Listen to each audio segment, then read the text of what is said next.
change the demographic details in order to maintain the confidentiality of the child. The child's name is Jerry. He's 11 years old, studying in 6th standard in a school in New Delhi. And he had been studying in the same school since he was 5 years of age.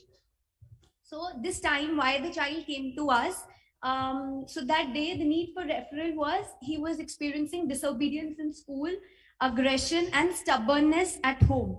And there was a lot of denial to indulge in tasks, day-to-day tasks and activities. कि ma'am वो counsellor के पास नहीं आना चाहता है because उसको लगता है कि क्योंकि मैं स्पेशल चाइल्ड हूँ और मेरे को अलग से ट्रीटमेंट मिलता है तो वो नहीं जाना चाहता.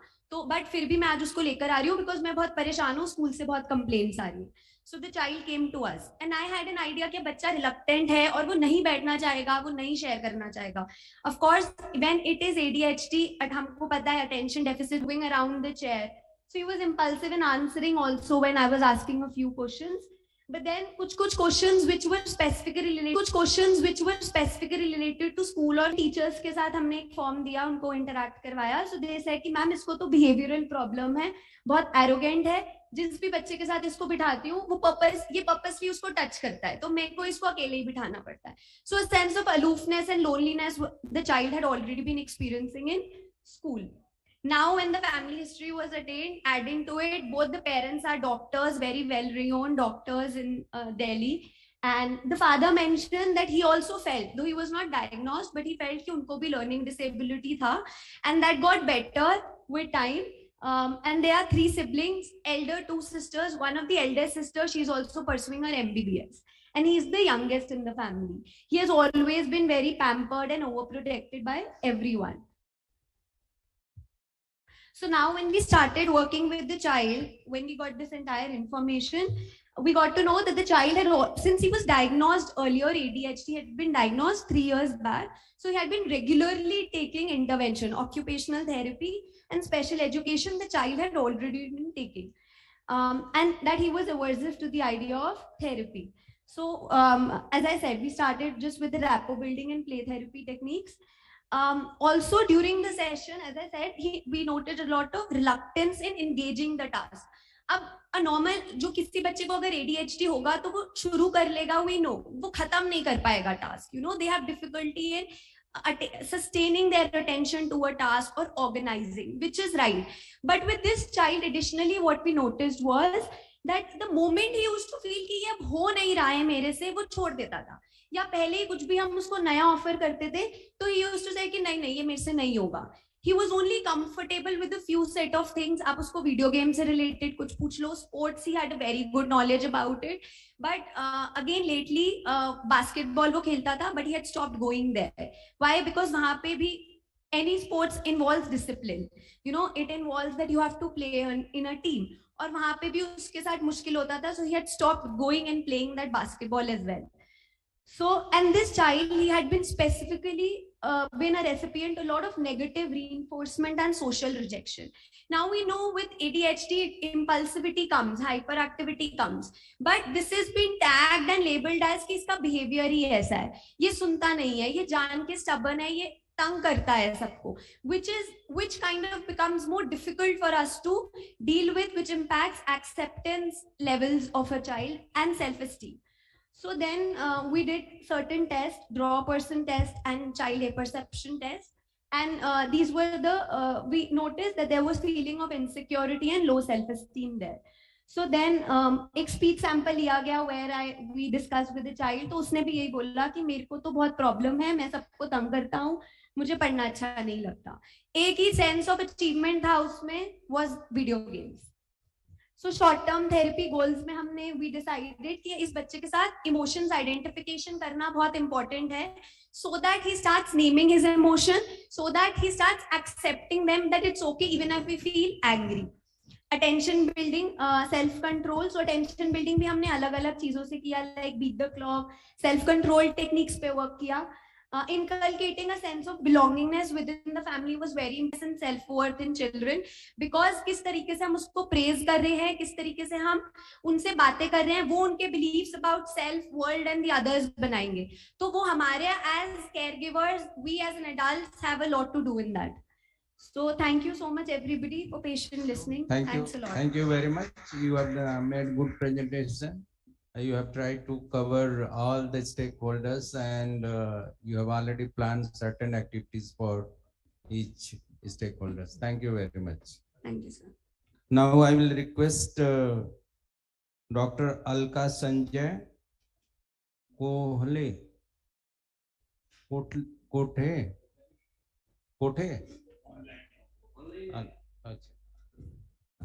ऑनलाइन है देयर डॉक्टर अलका जी नहीं है okay now Parul Walia Yes sir, I'm here sir.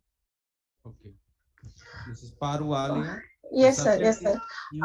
And effectiveness of the take integrated instructions. Yes sir, a very good evening to all. First of all, I would like to thank Manovikas Charitable Society and Alok sir for giving me this opportunity to present my topic here on this platform. The topic of my presentation is using integrated instruction in science teaching, perspective of science educators. Now, in the present research, tech integrated instruction refer teaching instruction integrated with technology-based learning activities that include PowerPoint presentation, videos, audios, animated based text presentation, and self-evaluation activities based on computer. In the present study, uses refers the use of tech integrated instruction, the way in which it is used or how much it has been used. And here, effectiveness denotes efficiency of based on science teaching to enhance level of learning and understanding among learners. In the present study, perspective for educators refers to the perception, understanding, attitude of educators towards the use and effectiveness of tech integrated instruction. Here, teachers refer, educator refers teachers teaching science subject at upper primary to secondary level in government and private school of Delhi NCR. Learning through tech integrated instruction has the possibility to open the door for learners who are challenged by traditional classroom environments. For example, students with disability, students with cognitive or developmental impairment need personal one-on-one attention with qualified educator to make progress. Tech integrated instruction offer them an opportunity to learn and progress at their own pace without the additional pressure of environment, and they can participate in learning process on their own terms.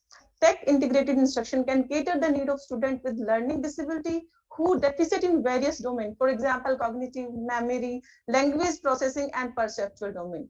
The things learned by the student through tech integrated instruction will be permanently fixed in mind of student with special educational need because of use of multiple means of expression, multiple means of representation, and multiple means of engagement. Learning by doing is one of the cardinal principle of teaching and learning science through tech integrated instruction, and it is also provide a way for students to engage a project based learning. The research is conducted by survey method, and used research tool was self-designed questionnaire for educator. Tool consists of 3 sections. Section 1, collecting demographic details such as gender, area of schools, and years of teaching experience of educator. Section 2, focusing on reference of educators toward using tech integrated instruction in teaching and learning science. Section 3, focusing on opinion towards effectiveness of tech integrated instruction in teaching and learning science. Percentage analysis was used to analyze the data. The sample of 124 science educators from government and private school of Delhi NCR was finalized for investigation. Sampling was done randomly through probability method. Respondent demographic details are as follow. Researcher divide educators into 2 categories on the basis of their gender. Out of 124 educators, 72% were female and 28% were male. On the basis of locality, 15% educators were from rural area and 85% educators were from urban area. And researcher also divided on the basis of work experience in years, educators into 4 categories. One is with 1 to 5 years of work experience, second is 6 to 10, third is 11 to 15, and the last 4th category is with above 15 years of experience. The objective of research was to study the perspective of educators towards uses and effectiveness of tech-integrated instruction in teaching science. And the research question were what are the perspective of educators towards uses of tech-integrated instruction in teaching and learning science, and what are the perspective of educators towards effectiveness of tech-integrated instruction in teaching and learning science. Now move to the result discussion. Researchers study the educators' preference in using tech-integrated instruction, and she found that out of 124, 80.65% were aware and familiar with tech-integrated instruction, but the uses of it was very low. Only 12.10% educators were using it, and 63% either using once in a week or less, or never used it. Thank you, Parul. No, sir. No, I'm not over. Now, researcher also study educators' opinion towards effectiveness. Sir, I want to complete, sir. Yes. The educators study the perspective of educators from rural and urban categories on that tech-integrated instruction are the time consuming in teaching learning, and found that there was a significant difference between both the categories of educator. The researcher also studied the perspective of educators toward making teaching learning process learner-centered by using tech-integrated instruction, and result revealed that out of 4 categories of educator based on work experience were unanimously agree on that tech-integrated instruction has potential to make teaching learning process learner-centered. Sir, wait a minute. The finding of this research revealed that educators are aware, familiar, and support the integration of technology in curriculum activity. Most of the educators are agree on that tech integrated has potential to make inclusion possible, and it can make learning teaching more interesting and learner-centered. But the uses of tech integrated instruction is very low. As reviewed literature revealed, tech integrated instruction is emerging to be an innovative method which could help diverse learner, including learners with special need, visualizing the content so as to make them to creative and productive learners. It can help students develop their understanding and engagement in the scientific process. On the other hand, tech integrated instruction can also lead to tremendous success and benefit for teachers and students. However, there are several obstacles to the effective use of tech-integrated instruction in the classroom. Based on this study, it can be found that educator attitude play a crucial role in using tech-integrated instruction in teaching and learning. In the present era of technology, educators' role is highly challenging to make their students meet personal and global demands. Integration of technology can be imperative for individualized instruction in order to bridge the gap between teaching and learning. Thank you, Parul. We are running. For the further research, last it is only the result of this research may become a precursor to large-scale research with the goal of better understanding educators' perspective on uses of tech-integrated instruction in teaching and learning. Further studies can be done by investigating the factors that affect the educator's attitude in using tech-integrated instruction in teaching and learning process. Thank you so much, sir. Thank you very much. It's a good presentation, of course, and you have tried to how tech is going to make difference between the educators. Now I will request Harshita Sethi and Anjali Mathu to present paper on teenage and youth adults programs. Thank you. Can you share the PPT, please? Good evening to all. I'm Anjali and this is Harshita. We are from St. John's Hospital, Bangalore. It's a pleasure being here and meeting you all. So we'll start with the presentation. Hello everyone. So the research we are presenting today is an exploration into the lives of teenagers and young adults, the autism spectrum disorder, to identify and bridge the gaps in intervention.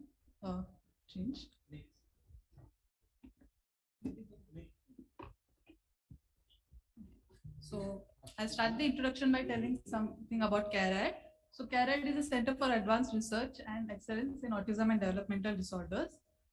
It's a multidisciplinary clinic cum research center started by Dr. M.V. Ashok, and Here we look into research we are working towards research towards tracing the root causes of autism and related conditions, and also exploring and trying to provide cost-effective interventions. So we have early intervention program for children aged below 7 years, and also we are starting with parent-mediated interventions from January 2023 for parents of children with ASD aged between 7 to 14. These are some of the glimpses of our center. So now I'll introduce TYA program, that is teenage and young adults, which we are a part of and which we are focusing on today.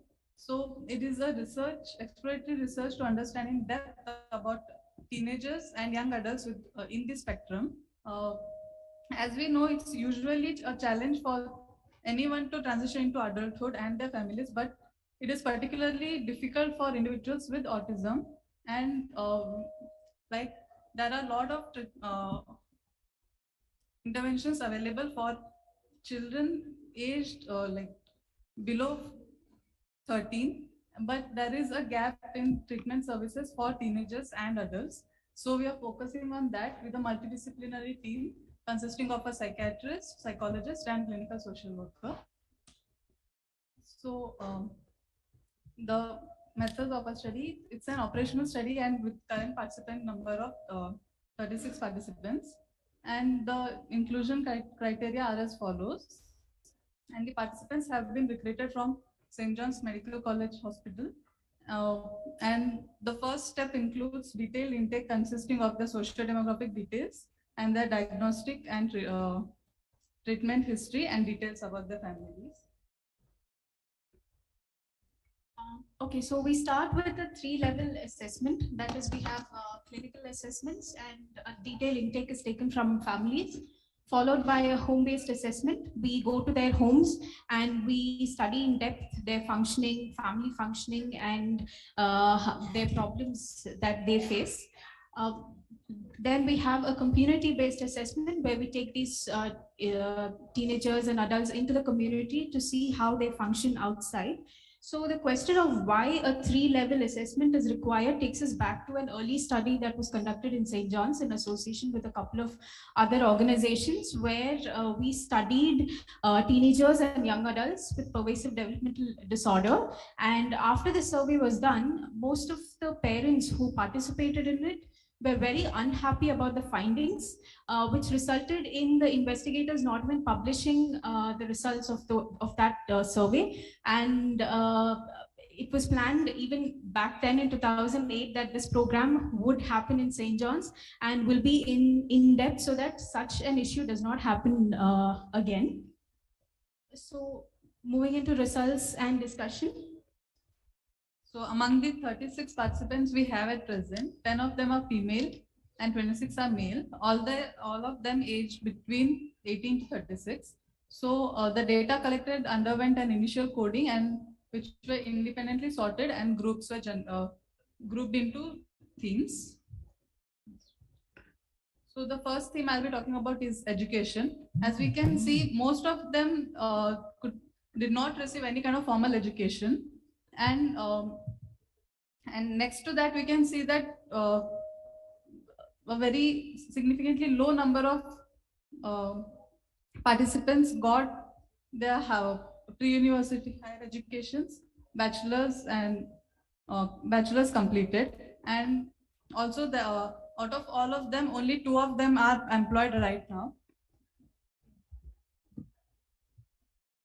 Okay, so the chief difficulties addressed by parents and few of our expressive adults were difficulty communicating their needs, their emotions, their feelings, expressing themselves. This further leads to a social difficulty with socialization, which further leads to them having very few friends, almost nil social life. They also have behavioral issues like aggression, they have temper tantrums, they have meltdowns, they have difficulty regulating their own emotions, understanding emotions of themselves and others. They all have sensory processing issues, or at least most of them have, which makes it very difficult for them to step out of their comfort zones. They have generally low adaptive behavior. A lot of social rejection happens because of the kind of difficulties that they face. This further leads to a lack of self-esteem, self-confidence. They all have restricted interests or repetitive behaviors. And as a result of all this, what we see is an increase in dependency in most of them. So we also, when we looked into the intake forms, we realized that most of them had some kind of psychiatric comorbidity. That is, among the 36 participants, 29 of them had psychiatric comorbidities, and most of them, I think except 4, most of them had more than one psychiatric illness. And if you, these are all that we found. And if you look at it, the most common diagnosis was IDD, which is expected when it comes to autism spectrum disorder. Apart from that, the most common diagnoses were anxiety disorder, ADHD. Then we did have individuals with schizophrenia, tic disorder, BPID, depression, and like I said, there were only 7 with no psychiatric comorbidities. We also, while we went to their homes, they were more receptive, and they even, were more comfortable opening up to us. They started off with, where the difficulty started with accepting the diagnosis itself, which had become a new reality for them. They feared social stigma. They had a lot of social rejection as well, which led to a lack of social life for most of these families. This led to a lot of problems in their personal life. Most parents reported that they had no other friend. Their only friend was either their husband or their sister, who was maybe supportive from the beginning. Among the 36, 2 of them had marital difficulties, and among those, 1 was divorced. And when you look in depth into these issues, we realize that it all started with this particular diagnosis and how they dealt with it. And the major question was what holds in the future for these children. We also noticed that siblings were also affected. And so right now we have finished the, I'll just conclude then.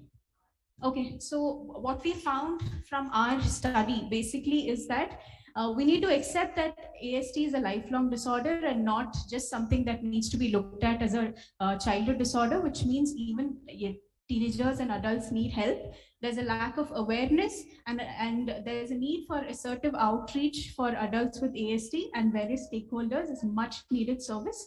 A lack of research, especially longitudinal research in the field, was noticed. So yeah, thank you. Thank you very much. It's very good presentation on ASD. Very few presentations were there in ASD. I think you have done good job, and I think we will utilize in our day-to-day implementation of the program. Thank you very much. Thank you, sir. Thank you all. Have a good evening. ये अंतिम अभी presentation रह गया है, आप चिंता न करें, 5 मिनट या 7 मिनट और आपका चाहिए, ठीक है?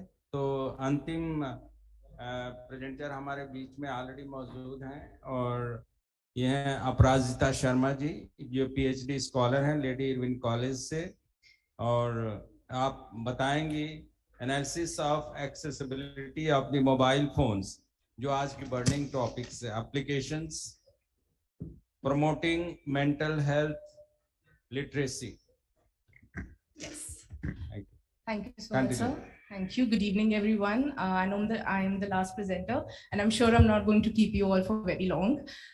First of all, thank you to the organizing team, Dr. Desai, Dr. Bhuvan, for incorporating this presentation in the in this esteemed seminar. So, good evening. May I have the presentation, please? Thank you. By then, जो हमारे seminar का title है, which is the complementary interface between disability and mental health. So that's exactly what I'm trying to present here, the interface, but the technological interface. So हम सबको पता है mobile phone apps बहुत सारी आज available हैं जो मेंटल हेल्थ पे आपको किसी न किसी प्रकार से हेल्प करते हैं, but are they accessible to people in general, and are they accessible to people with some or the other form of a physical disability? So here I am presenting my paper, Analysis of Accessibility of Mobile Phone Applications that are Promoting Mental Health Literacy. This is co-authored by my supervisor and my guide, Professor Aparna Khanna, who's a professor at the Department of Development, Communication and Extension, Lady Irwin College, University of Delhi.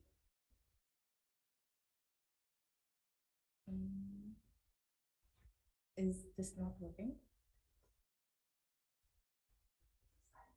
Yeah, I'm trying to click this. Yeah, sorry.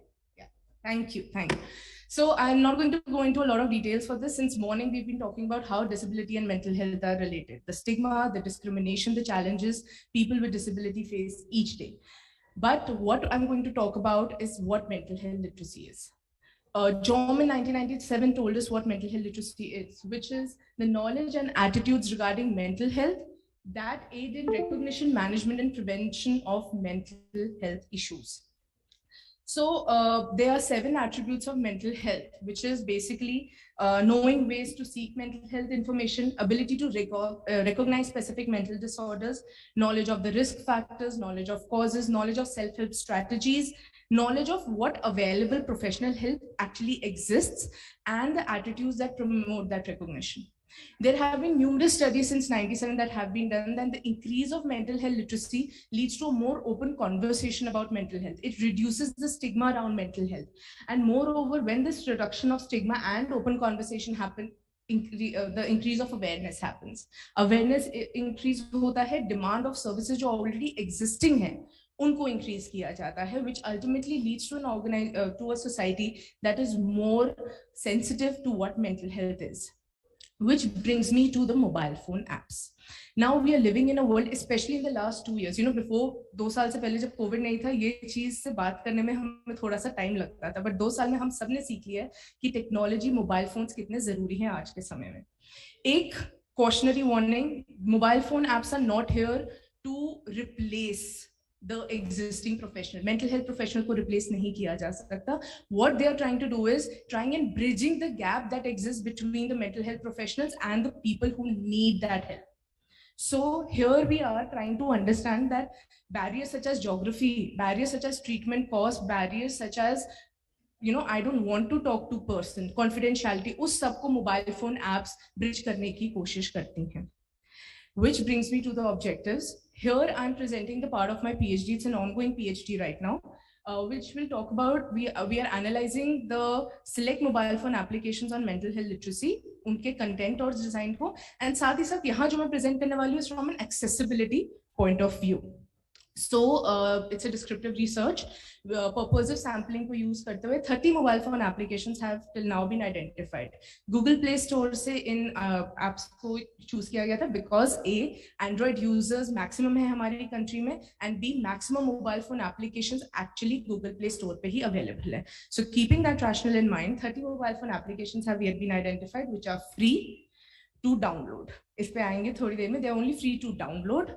They have maximum ratings and maximum number of downloads. So this was my inclusion criteria. Here, the tool that we use for data collection is MAS, the mobile app rating scale. This was developed by School of Psychology, University of Queensland in Australia. ये जो tool है, it talks about 4 very important aspects, which is the engagement, the functionality, aesthetics, and information quality of a mobile phone application. And just a fact, this was actually developed to analyze mobile phone application on mental health. So mental health पे जो apps है उनके लिए specifically बनाया गया था. But what I'm going to be focusing on how we've kind of adapted is to include the accessibility factor here. So इसको मैं जितना जल्दी हो सकेगा explain करूँगी. यहाँ पे हम लोगों ने जो criteria इस्तेमाल करे हैं, पहला है कि how the content for disability क्या exist करता है नहीं करता है mobile phone apps में. दूसरा, क्या कोई विजुअल्स है या डिजाइन में किस तरीके से डिसेबिलिटी को रिप्रेजेंट किया गया है. And third, it is first the kind of disabilities here I've taken, and sorry if I use a vocabulary that may not be appropriate, but we've used visual disability, hearing disability, that is auditory, and lastly locomotor disability. So isme I'll be explaining them when I actually get to the findings wala slide. This was the indicator that we had used for analyzing. Visual disability mein we had whether color blindness ko dekha gaya, that is you can change the color and color contrast ratios. Can you magnify the text and visuals? Is there a text to speech? क्या screen reader available है या नहीं है? Audio based content use किया जा रहा है या नहीं? And lastly, do we have a voice assistance facility available? Similarly, for hearing disability, we had whether they are using video based contents, sign language available है या नहीं है? क्या subtle जो subtitles है videos के लिए वो available हैं? क्या आपको audio based content read करने का option दे रहे हैं वो app या नहीं? Then we went to locomotor disability. Yes, I will wrap up as soon as I can. I'm so sorry. Sign or size क्या है? Navigation buttons का focus state, pressed effect available नहीं है, and certain general characteristics as well. Also, these indicators have been culled out after a thorough review of literature, and that's how we've arrived at this. So, general information. These are the 30 applications that I had, analyzed, but only 16 out of these 30 applications require people to use in. You need to have an email ID and password to log in. So the idea of confidentiality is questionable here. Next, only 12 out of 30, that is 40% applications. Only they are asking, questions to you and understanding what your problem is to create a personalized space for you. Else the others are very generic in nature. 43%, when I said that free wala line, only free to download. 43% apps require in-app purchases. एक video दे दी, app download करके, बाकी सारे के लिए जी 2-3 हज़ार रुपए जरूर दीजिए हमें. So that is a problem. And last, which to me is very dear, the language. All of them are available in English. मगर हिंदी में सिर्फ ये दो. अगर मैं रीजनल भाषा पे हूँ सिर्फ एक जो मलयालम में थी एंड एक ऐप थी हे के नाम से जो कि आपको हिंदी, तमिल, मराठी, गुजराती, मलयालम, तेलुगु, उर्दू और बंगाली में सिर्फ चैट करने का ऑप्शन दे रही है. The content is only available again in English, which is a stark reality for a nation like us, जहां पे रीजनल लैंग्वेजेस इतनी सारी हैं मगर जब अवेलेबिलिटी की बात आती है तो अंग्रेजी, इंग्लिश में सब कुछ अवेलेबल है. Yes, so mental health literacy के 7 attributes थे. मैक्सिमम बात करी गई है सेल्फ हेल्प स्ट्रैटेजीज पे. ये ऐप सबसे ज्यादा सेल्फ हेल्प स्ट्रैटेजीज के बारे में बता रही है. मगर अगेन जहां पे आता है how to seek mental health information, where do I get accurate information in this world. आप कोई भी एक व्लॉग खोल के बता रहे हैं मेंटल हेल्थ क्या है, how do I actually get accurate information, that's missing. They are not providing that information to people.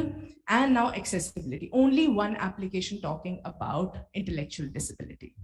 Only one. वो भी theoretical information की intellectual disability होता क्या है. None of the applications talked about the relationship that disability and mental health issues share. Not even one. And not even one application had any visual of a person with disability. Na koi crush, na koi wheelchair, nothing else. So here, now I will go wrap up fine. Only 20% color or contrast adjust karte the, and I'll just highlight things here. Not even one app had a voice assistance for people who are visually impaired.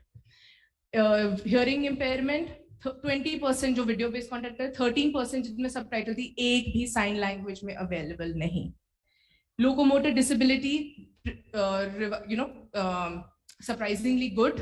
You had applications जहाँ पे navigation के लिए बड़े buttons थे and for helping people to have bigger buttons to press on. And lastly, 2 things I want to highlight. Text और icons के बीच में एक relatability होना और साथ साथ consistent navigation so that people know कि consistency एक है. अगर उन्हें नहीं भी समझ आ रहा है या उनको problem हो रही है तो एक uniformity उनके साथ जरूर available है. Whereas color coding and things like that were mostly absent. Lastly, conclusion. So none of the application covered the aspect of physical disability and mental health.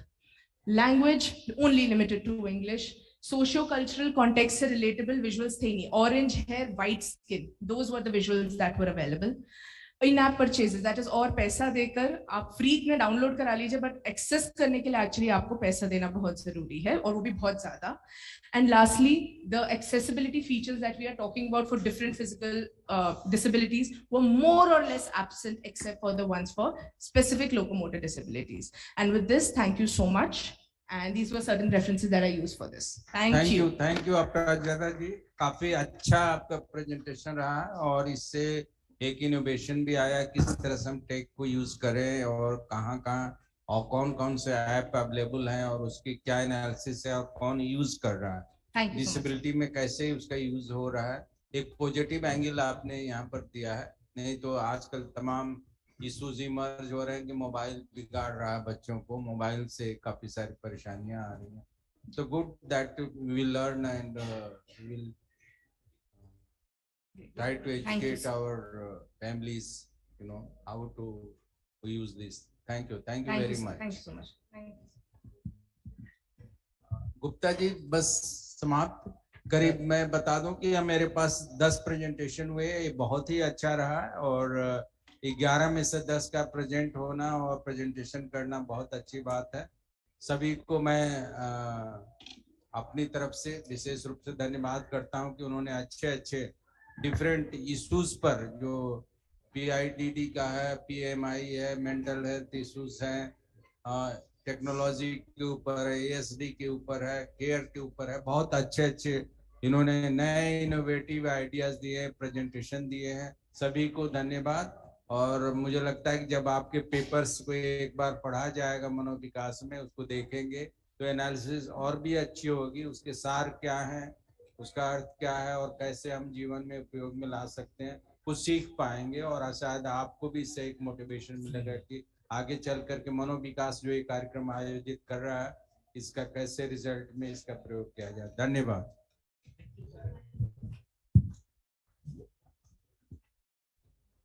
Thank you so much and for today. सभी का बहुत बहुत धन्यवाद करता हूँ. और tomorrow in the concluding session we will be giving appreciation awards to the best presenters and best poster display, and it was sponsored by Dr. A. Theresa Kutti.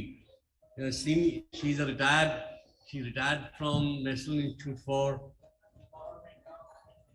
National Institute for Mentally Handicapped Children.